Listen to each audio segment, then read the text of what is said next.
Hello Broadway world, my name is Jamie Glickman and welcome back to The Dressing Room, where we talk about everything at the intersection of theater, style, and beauty. In today's episode, I'm going to be showing you this look that I did inspired by Bridgerton, the show that everyone is talking about, and if you haven't heard about it, you're probably living under a rock. The show is not only buzzing just because of the Netflix series, but it's also really popular right now because it is literally being turned into a musical right before our very eyes. So this whole Bridgerton musical thing started on TikTok when Abigail Barlow posted a song inspired by Bridgerton, and after that, it just blew up.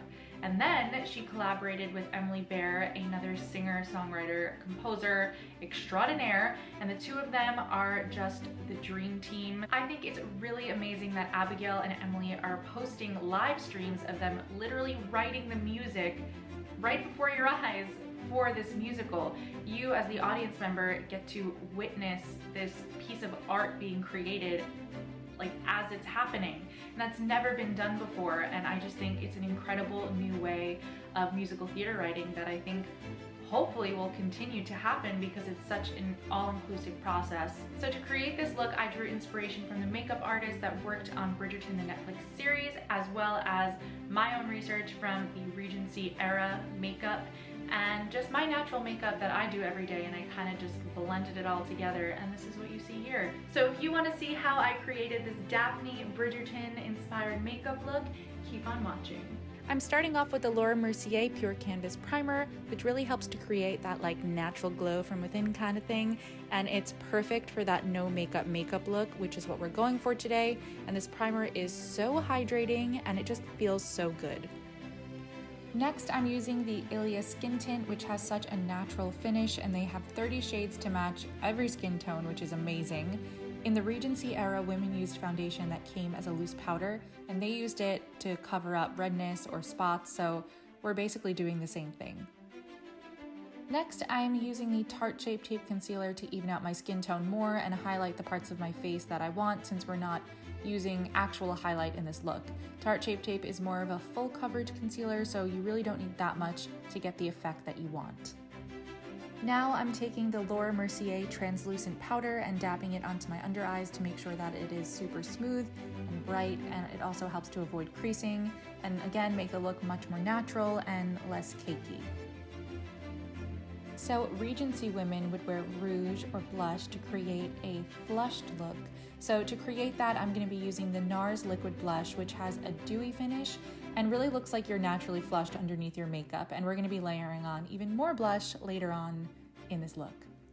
Next, I'm going to lightly set my face with this Laura Mercier Candle Glow Perfecting Powder and a setting spray to just lock everything in place that we just did.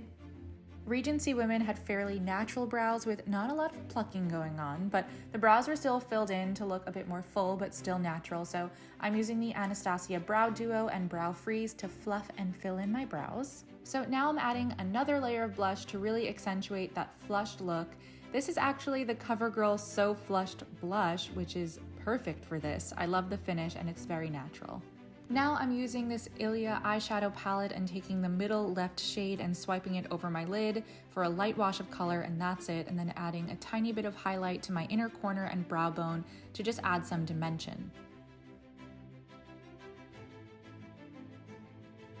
So the lashes were not overly coated on the show, they were very natural, so I'm doing a light coat of the waterproof Too Faced Better Than Sex mascara on my top lashes and waterproof Great Lash mascara on the bottom, since it has a smaller wand and it's just easier to control. Next, I'm using this Maybelline lipstick in the shade Risky Rose, which is the perfect shade and finish for this type of look. It's hydrating, it's natural, it just adds that pop of color, and they have so many different shades for different complexions as well. So I'm just setting my face again to lock everything in, and now it's on to the hair. So this look is inspired by one of Daphne's half up, half down looks, so I'm just pulling my hair back into a small ponytail and adding these really funky clip-on bangs, which actually look pretty natural. And I split them in the middle. I'm not sure how I feel about them, but they're definitely growing on me. I'm adding this black bow in the back, which I feel like really ties the look together. I'm really happy with how this turned out. I'm feeling the Bridgerton fantasy, and I hope to see it on the stage soon. Thank you so much for watching, and I'll see you next time. Bye, guys.